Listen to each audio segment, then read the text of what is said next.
નમસ્કાર વિદ્યાર્થી મિત્રો, કેમ છો? મજામાં? તો ગીતાંજલિ વિદ્યાલય તરફથી આજે આપણે એકાઉન્ટના પહેલા પાઠની ચર્ચા કરીએ છીએ, જેનું નામ છે હિસાબી પદ્ધતિ અને પારિભાષિક શબ્દોની સમજ.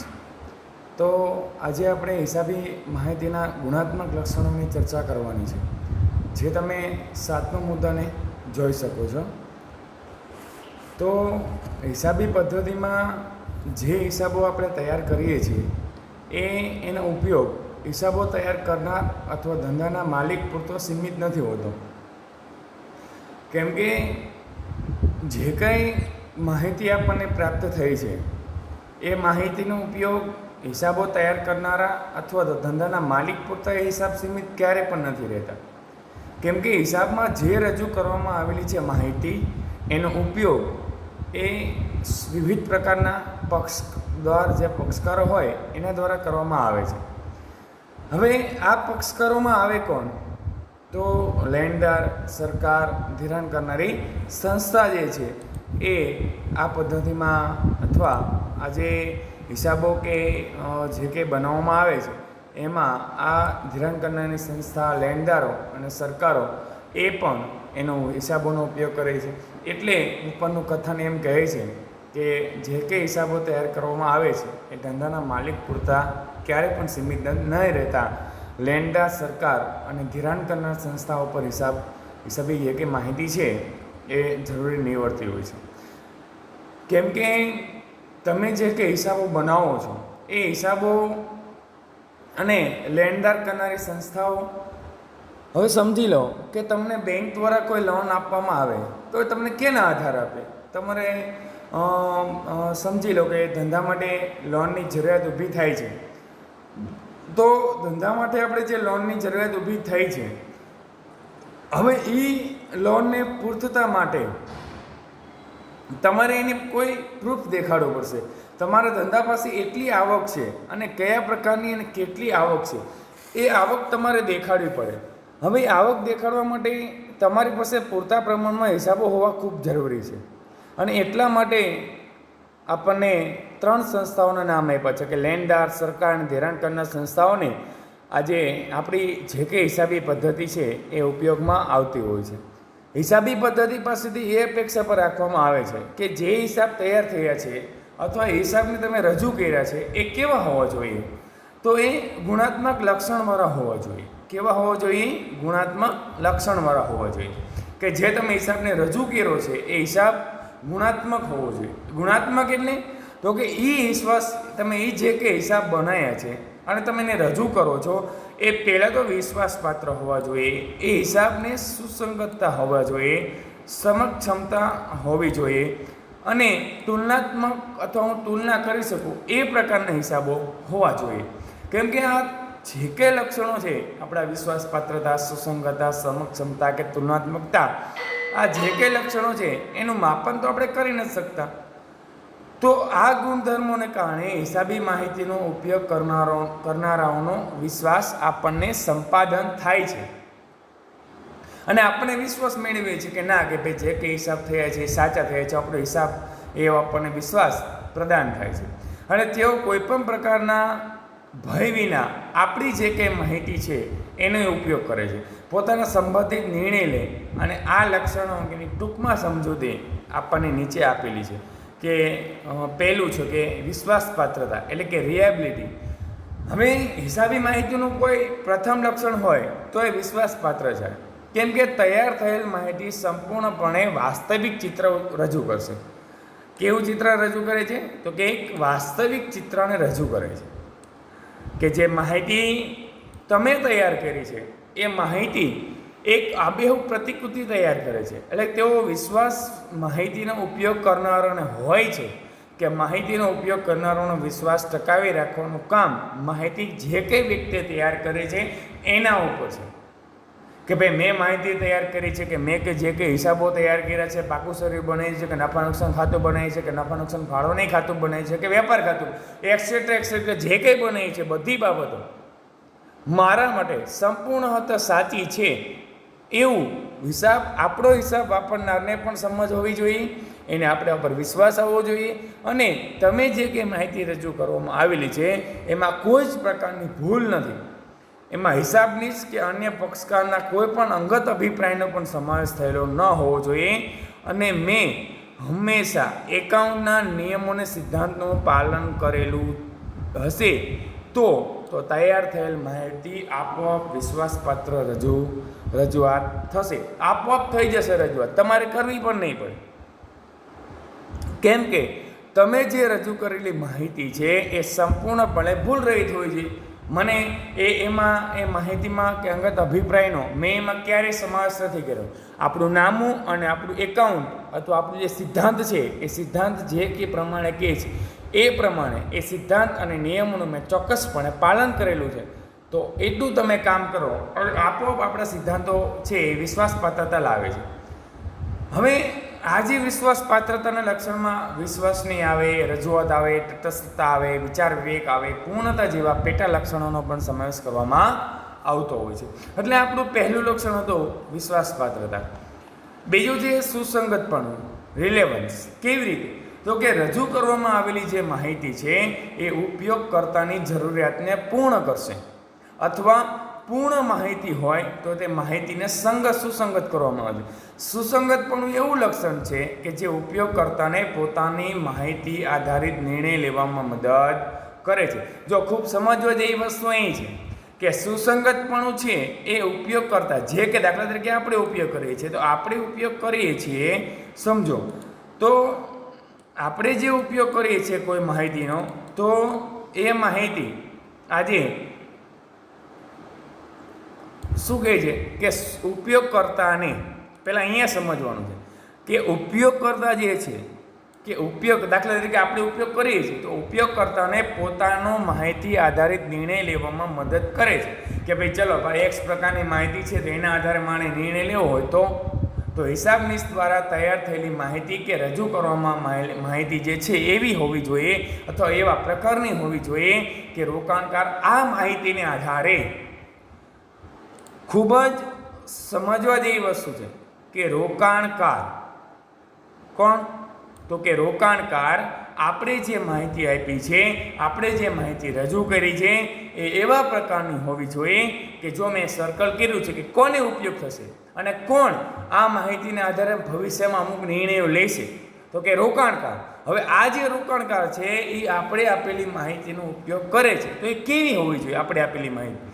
તો પહેલી બાબત કે ભૂતકાળના નિર્ણય બરાબર હતા કે નહીં, વર્તમાન નિર્ણય બરાબર છે કે નહીં અને ભવિષ્યમાં નિર્ણય બરાબર હશે કે નહીં એ નિર્ણય રોકાણકાર આપણે રજૂ કરેલી માહિતી ઉપરથી નિર્ણય લઈ શકશે.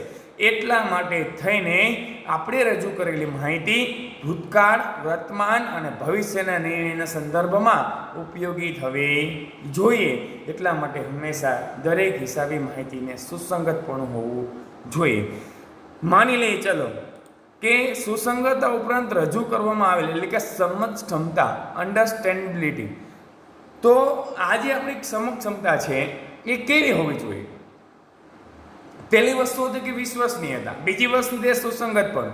હવે વાત છે સમજ ક્ષમતા એટલે કે સુસંગતતા ઉપરાંત રજૂ કરવામાં આવેલ માહિતીનો ઉપયોગ કરનારા દ્વારા એ રજૂ કરેલી માહિતી સુસંગત હોવી જોઈએ. સાથે તમે જે માહિતી રજૂ કરો છો એ રજૂ કરનાર માહિતીનો ઉપયોગ કરનારા, સમજી લો કે રજૂ કરી હવે કોઈ વ્યક્તિ આપણી માહિતીનો ઉપયોગ કરશે તો પહેલાં તો એ સહેલાઈથી સમજી શકાય એવો હોવો જોઈએ. શું હોવી જોઈએ? સહેલાઈથી સમજી શકાય એવી હોવી જોઈએ. શું? તો કે માહિતી. પછી હું ઉપયોગ કરું છું તેનું અર્થઘટન કરી શકીએ એવા પ્રકારની માહિતી હોવી જોઈએ. હવે સમજ ક્ષમતા એટલે તો કે આપવામાં આવેલી માહિતીનો અર્થ સ્પષ્ટ થવો જોઈએ. શું થવો જોઈએ?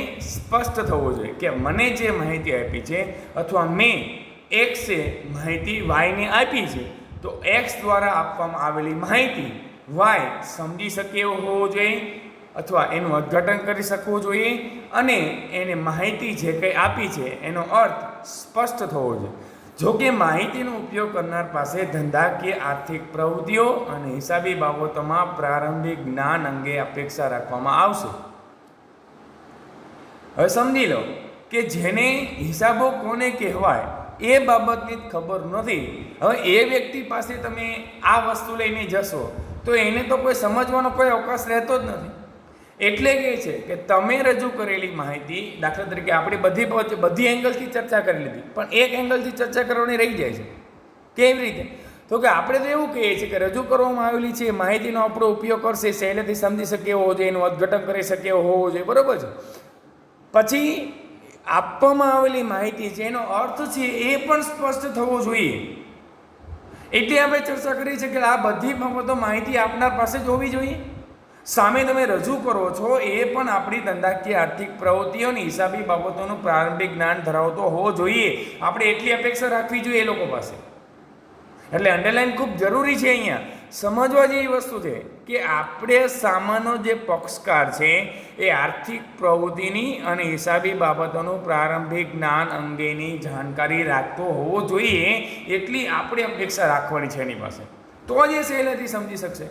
એટલે હિસાબી પદ્ધતિના પોતાના પારિભાષિક શબ્દો છે, એના નિયમો છે, એના સિદ્ધાંતો છે, તો એ અંગેની અમુક જાણકારી જો ઉપયોગકર્તા પાસે ન હોય તો તે રજૂ કરેલ વિગત સહેલાઈથી નહીં સમજી શકે. ટૂંકમાં હિસાબોમાં રજૂ થયેલી સમક્ષમતાનો ગુણ ધરાવતો હોવો જરૂરી છે. તેમજ ઉપયોગકર્તા પણ અમુક અપેક્ષિત બાબતોની જાણકારી ધરાવતો હોવો જોઈએ, તો જ આપણી માહિતીનો સહેલાઈથી આપણે એની વાત કરી શકીએ. પછી ચર્ચા કરી છે કે તુલનાત્મકતા એટલે શું? તો કે તુલનાત્મકતા એટલે તો કે હિસાબી પદ્ધતિનું અન્ય ગુણાત્મક લક્ષણ એ તુલનાત્મકતા છે. કે હિસાબી માહિતી એવી રીતે તૈયાર અને રજૂ થવી જોઈએ કે જેથી કરીને ઉપયોગકર્તાઓ ધંધાની નફાકારકતા અને આર્થિક સદ્ધરતા અંગેના સમયગાળા વચ્ચેની તુલના કરી શકે. બે સમયગાળા વચ્ચે કયા? એક કે ધંધાને નફો કેટલો થયો છે એ ઉપયોગકર્તા સહેલાઈથી જાણી શકે. બીજું આર્થિક સદ્ધરતા. શું કીધું છે? કે આર્થિક સદ્ધરતા.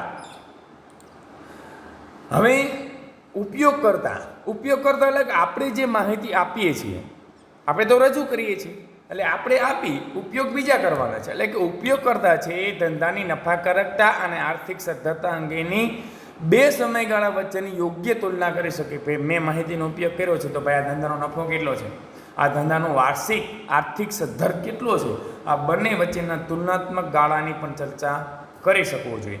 તુલનાત્મક ગુણધર્મ હોવાથી ઉપયોગકર્તા દ્વારા બે જુદા જુદા સમયગાળાના પરિણામોની તુલના કરીને પોતાના નિર્ણય લેતા હોય છે. જો શું કહે છે કે જે તુલનાત્મકતા ગુણધર્મ હોવાથી ઉપયોગકર્તા દ્વારા બે જુદા જુદા સમયગાળાના પરિણામોની તુલના કરવાની છે અને એ તુલનાના અંતે કોઈ નિર્ણય લેવાય છે. તે કંપનીના કિસ્સામાં તૈયાર થયેલ હિસાબોમાં ગયા વર્ષની અને ચાલુ વર્ષની હિસાબી બાબતો કેમ કે બે સમયગાળાની તુલના કરવાની છે. એટલે એક જે વર્તમાન છે એ અને એક જે પાછળનો છે એ ગયો છે એ. દાખલા તરીકે અત્યારે 21 ચાલે છે તો તમારે 20ના હિસાબો ચેક કરવાના, 21ને ચેક કરવાનું. કેવું? તો કે આવકનું પત્રક, રોકડ પ્રવાહ પત્રક, પાકું સરવૈયું. અહીં બે સમયગાળાની જુદી જુદી હિસાબોની તુલના કરવાની છે. ઉપરાંત આંતરપેઢી તુલના પણ હાથ ધરી શકાય. ટૂંકમાં સંપૂર્ણ સાચી અને ઉપયોગી માહિતી, હિસાબી માહિતીને તેને ગુણાત્મક લક્ષણો સમાવેશ કરીને જે પ્રમાણે રજૂ કરી શકાય કે સંપૂર્ણ અને સાચી અને ઉપયોગી હિસાબી માહિતી બરાબર કે મને સંપૂર્ણ સાચી અને ઉપયોગી હિસાબી માહિતી મળે તો એટલા માટે વિશ્વાસપાત્રતા, સુસંગતપણું, સમક્ષમતા અને તુલનાત્મકતા આ ચાર ગુણાત્મક લક્ષણો ઉપયોગ કરીને મને સંપૂર્ણ સાચી અને ઉપયોગી હિસાબી માહિતી પ્રાપ્ત થતી હોય છે. હવે હિસાબી માહિતીનો ઉપયોગ કરતા અને એમની જરૂરિયાત શા માટે છે? તો આપણને બધાને ખબર છે કે ધંધાના સ્વરૂપનો એકાંકી વેપારીમાંથી ભાગીદારી પેઢીમાંથી કંપનીના સ્વરૂપમાં વિકાસ થયો છે. એકાંકી વેપારી એટલે કે એક પેઢી જે કંઈ ખોલીને બેઠા હોય એ એકાંકી વેપારી, એમાંથી ભાગીદારી પેઢીમાંથી કંપની સ્વરૂપનો વિકાસ થાય. તો આ વિકાસના કારણે હિસાબી માહિતીના ઉપયોગ અંગેની સીમાઓ પણ વિસ્તરી છે. એકાંકી વેપારી હોય કે ભાગીદારી પેઢીના હિસાબો હોય એ માલિકોના પોતાના અંગત ઉપયોગ માટે તેમજ સરકારી હેતુસર તૈયાર કરાતા હોય છે. તો આ બંને ધંધાના સ્વરૂપમાં માલિકો જ સંચાલકો હોય છે. એકાંકી વેપારી હોય તો પણ ભલે, ભાગીદારી પેઢી હોય તો પણ ભલે. એટલે માહિતીનો ઉપયોગ એમના પૂરતો જ મર્યાદિત રહે છે, પણ કંપની સ્વરૂપમાં માલિકો અને સંચાલકો જુદા જુદા હોય છે. કંપનીનો માલિક પણ એક અલગ હોય છે અને એનું મેનેજમેન્ટ કરતા સીઓ જેને આપણે ઓળખીએ છીએ એ પણ અલગ હોય છે. પણ ભાગીદારી પેઢી અને એકાંકી વેપારી હોય એમાં માલિક એ સંચાલકીય હોય છે, પણ કંપની સ્વરૂપમાં એવું નથી હોતું. એનો માલિક પણ અલગ હોય છે, એનો સંચાલક પણ અલગ હોય છે. તેથી માહિતીના સંદર્ભમાં સરકારી નિયંત્રણને કારણે કંપનીની માહિતી જાહેર માહિતી બને છે. પરિણામે માહિતીનો ઉપયોગ કરનારાઓ ઘણા પક્ષકારો હોય છે. આ પક્ષકારોમાં કોનો સમાવેશ થાય છે અને કેવા પ્રકારની માહિતીની તેમને જરૂર હોય છે એ અંગે નીચે મુજબ સમજૂતી આપી છે. પહેલું, કંપનીની ચર્ચા કરવાની છે. તો પહેલું શું છે તો કે સંચાલકો. તો કંપનીના સ્વરૂપમાં શેર હોલ્ડરો કોણ ગણાય તો કે માલિક. આ જે શેર હોલ્ડર હોય એ શું હોય? કંપનીના માલિક હોય છે. જોઈ લો, બસ ખૂબ જ સમજવા જેવી વસ્તુ છે કે કંપનીના સ્વરૂપમાં શેર હોલ્ડર શું હોય તો કે માલિક ગણાય છે. કંપનીનું બોર્ડ ઓફ ડિરેક્ટર્સ દ્વારા સંચાલન કરવામાં આવે છે. તેમના દ્વારા લેવામાં આવેલો નીતિ વિષયક નિર્ણયની અસર હિસાબોમાં પ્રતિબિંબિત થતી હોય છે. ધંધામાં નક્કી કરેલ ઉદ્દેશો એને હાંસલ કર્યા છે કે કેમ તે અંગેની જાણકારી પ્રાપ્ત કરી એનું આયોજન અને અંકુશના આધારે તમે નિર્ધારિત ઉદ્દેશની પ્રાપ્તિ અંગેનું કામ કરી શકો છો. કેમ કે દરેક ધંધા કે એકમમાં નિર્ધારિત જે કે તમારું આયોજન અને અંકુશ છે એ પ્રમાણે પહેલાં કામ થવું જોઈએ. તેઓ આયોજિત અંદાજો અને ખરેખર પરિણામોની સરખામણી કરીને વિચલનો શોધે. કેમ કે તમે સમજી લો કે જ્યારે કંપની સ્વરૂપનો વિકાસ જન્મ કેવી રીતે થાય છે તો કે ભાગીદારી પેઢીમાંથી, પહેલાં તો વ્યક્તિમાંથી ભાગીદારી પેઢીનો જન્મ થાય, ભાગીદારી પેઢીમાંથી કંપનીનો જન્મ થતો હોય છે. તો કંપની સ્વરૂપ વધતાં કામગીરી ઘણી બધી વધી જતી હોય છે અને એટલા માટે તમારા ધંધાકીય એકમના નિર્ધારિત હેતુને સિદ્ધ કરવા માટે તમે આયોજન બનાવો છો. આયોજન મુજબ કામ થાય છે કે નહીં એટલા માટે તમે અંકુશ ગણો છો. હવે સમજી લો કે આયોજન અને અંદાજો અને ખરેખર પરિણામોની સરખામણી તમે કરો છો ત્યારે એમાં અમુક થોડીક તકલીફો પડે છે કે ભાઈ મેં અહીંયા એટલા આયોજન બનાવી છે અને એટલું મેં અંકુશ રાખ્યું હતું છતાં પણ મને એટલું પરિણામ પ્રાપ્ત નથી થયું. તો તેને સુધારાત્મક પગલાં લો છો. કેવી રીતે તો કે તમે જે કંઈ વિચલન થયું છે એનું પુનરાવર્તન ન થાય એટલા માટે સુધારાત્મક પગલાં લો છો. અને હિસાબો એ સંચાલકો માટે તેમની કાર્યક્ષમતા માપવાનું એક આદર્શ સાધન છે. સંચાલકોએ આંતરિક ઉપયોગકર્તા તરીકે વર્ગીકૃત છે. પછી શું કહે છે કે શેર હોલ્ડર કે કાયદાકીય જોગવાઈઓને આધારે કંપનીના સંચાલકોએ નિર્ધારિત સમય મર્યાદામાં તમામ શેર હોલ્ડર્સને કંપનીના હિસાબોની પ્રમાણિત નકલ મોકલવાની હોય છે. જો કેમ કે શેર હોલ્ડર છે આપણે આગળ જોયું કે કંપનીના માલિકો છે અને શેર હોલ્ડર એટલે શું તો કે શેર હોલ્ડર એટલે તમે જ્યારે ભાગીદારી પેઢી અપનાવી ત્યારે શેર હોલ્ડર ન આવે, પણ કંપની સ્વરૂપના વિકાસ કરો એટલે તમારે મૂડીની પ્રખર જરૂરિયાત ઊભી થાય છે અને કોઈ પણ બેંક તમને એટલી બધી મૂડી પ્રોવાઈડ કરશે નહીં. એટલા માટે તમારે ધંધાની રિયાબિલિટી, વિશ્વસનીયતા, ક્ષમતા અને જે કે તમે હિસાબો તૈયાર કર્યા છે એ હિસાબોને આધારે શેર હોલ્ડર તમારા હિસાબો ચકાસશે અને તમારી પેઢીમાં આજે રોકાણ કરવા માટેનું આયોજન કરે અને જે રોકાણ કરે એ જ શેર હોલ્ડર તરીકે ઓળખાય છે. એટલે આ જે શેર હોલ્ડર હોય છે એ તમારા કંપનીના જે કંઈ હિસાબો છે એક પ્રત આ કંપનીના શેર હોલ્ડરને ફરજિયાત મોકલવી પડે છે અને એમની પાછી શેર હોલ્ડરને તો હક છે ને કંપનીની ફરજ છે કે તમે એક નકલ એમને મોકલો. બરાબર. શેર હોલ્ડર્સે પ્રકાશિત થયેલ તમામ નાણાકીય અને બિન નાણાકીય વિગતોનું વિશ્લેષણ કરીને પોતાના કંપનીમાં રોકાણ અંગેના નિર્ણયની સમીક્ષા કરે છે. કંપનીના વિકાસ અંગેની જાણકારી પ્રાપ્ત કરે છે. કંપનીના ભવિષ્ય અંગેનો અંદાજ પણ કરી શકે છે. આ બાબતના આધારે તેઓ નક્કી કરે છે કે કંપનીમાં શેરમાં રોકાણ રાખવું કે નહીં. પર્યાવરણની રક્ષા હેતુસર હવે કંપનીઓ ઈમેલ દ્વારા પણ હિસાબો મોકલવાની શરૂઆત કરી દીધી છે. પહેલાં છે એ રૂબરૂ એક પ્રત મોકલવામાં આવતી, પરંતુ આજે કંપનીના દરેક કંપનીએ પર્યાવરણ ક્ષેત્રે પણ પોતાનું આગવું પ્રદાન કરવું પડે છે. એટલે હવે એ લોકોએ ઈમેલ દ્વારા તમામ હિસાબોને મોકલવાનો પ્રયત્ન આદરેલો છે. પછી ચર્ચા કરવાની છે કે લેણદારો સંભવિત શેર હોલ્ડર. તો કે આ એવા પ્રકારના રોકાણ કરવાનો વર્ગ છે કે જેઓ પોતે કંપનીના શેર ખરીદવાની ઈચ્છા ધરાવતા હોય પણ કંપનીના શેરમાં રોકાણ કર્યા પછી જેમાંથી અપેક્ષિત વળતર મળશે કે કેમ તે અંગે જાણકારી મેળવવાના હેતુસર આ વર્ગ દ્વારા કંપનીની હિસાબી માહિતીનો ઉપયોગ કરવામાં આવતો હોય છે. પછી આવે છે લેણદારો. તો કે લેણદારોમાં ટૂંકા ગાળાના લેણદારો કે જેઓ ધંધાકીય એકમને ઉધાર માલની સગવડ પૂરી પાડે. શું કહે છે કે ટૂંકા ગાળાના લેણદારો કે જેઓ ધંધાકીય એકમને ઉધાર માલની સગવડ પૂરી પાડે.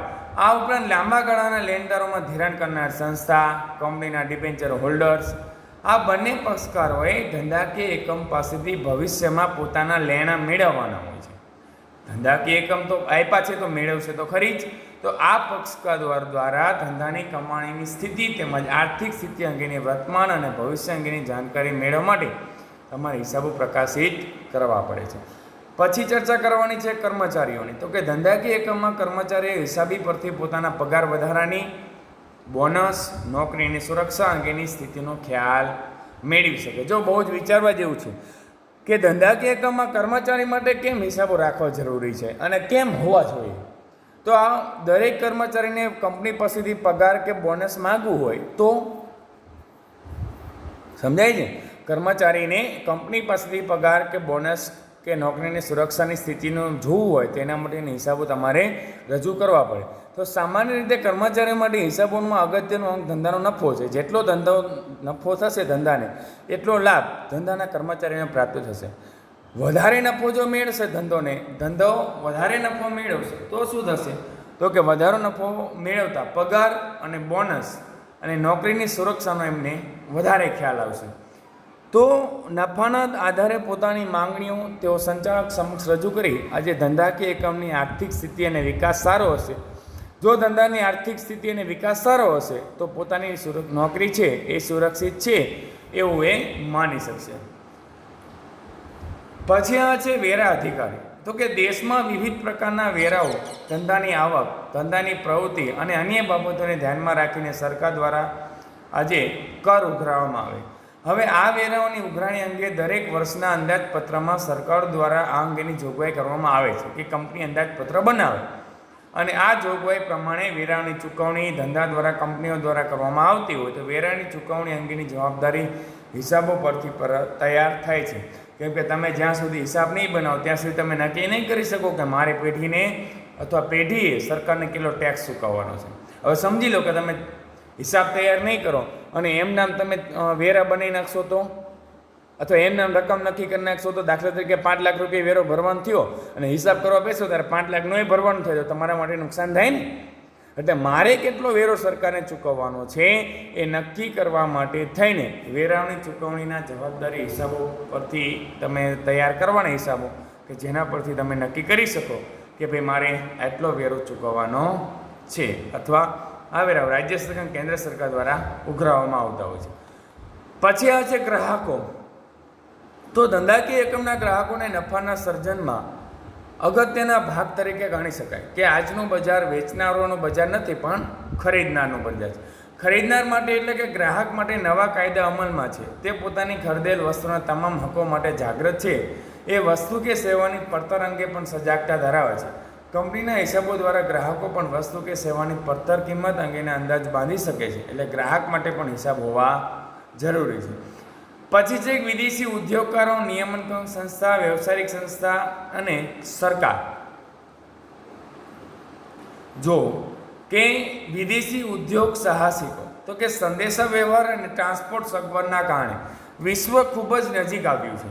ઉપરાંત આર્થિક નિયંત્રણો ઉદારીકરણને કારણે હળવા થયા.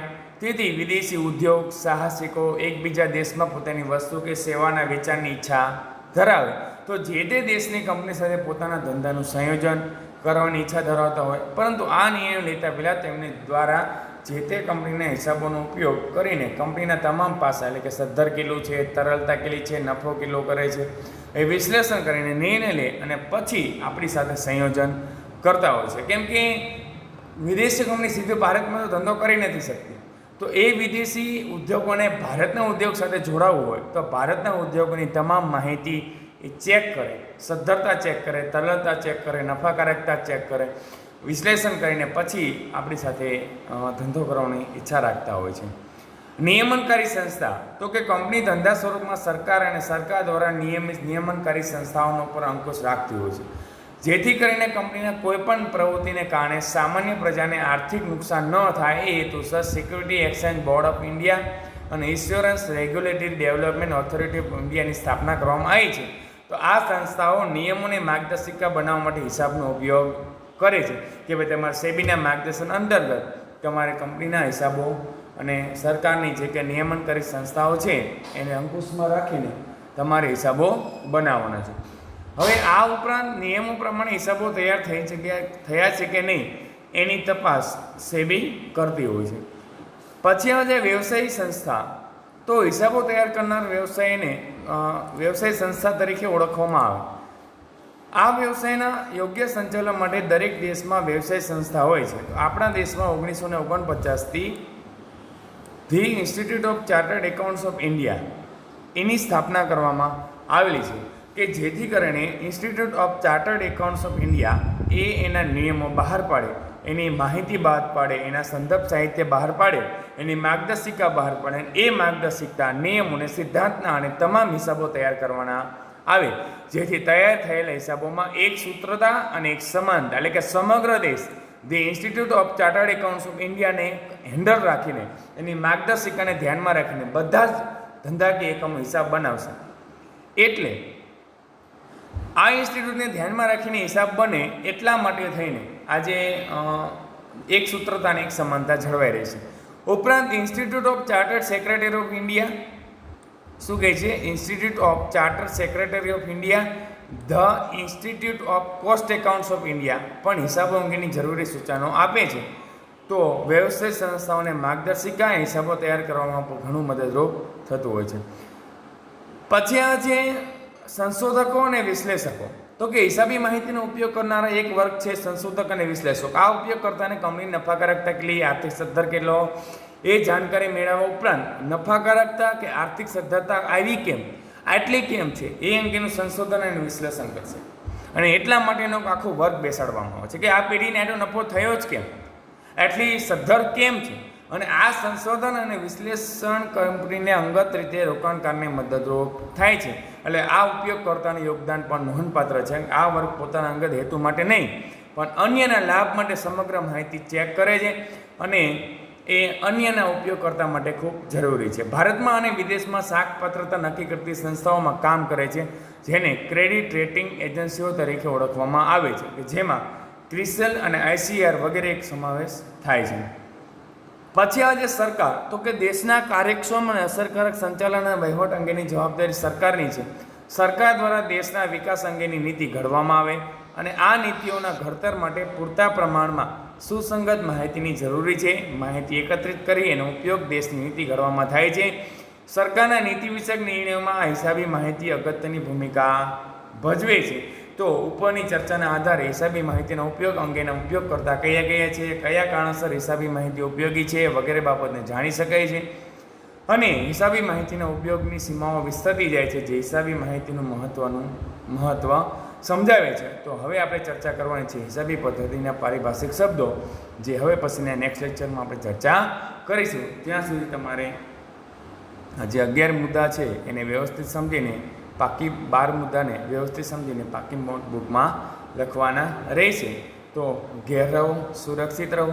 તમે મને અત્યાર સુધી સાંભળ્યો એ બદલ તમારો ખૂબ ખૂબ આભાર. ધન્યવાદ.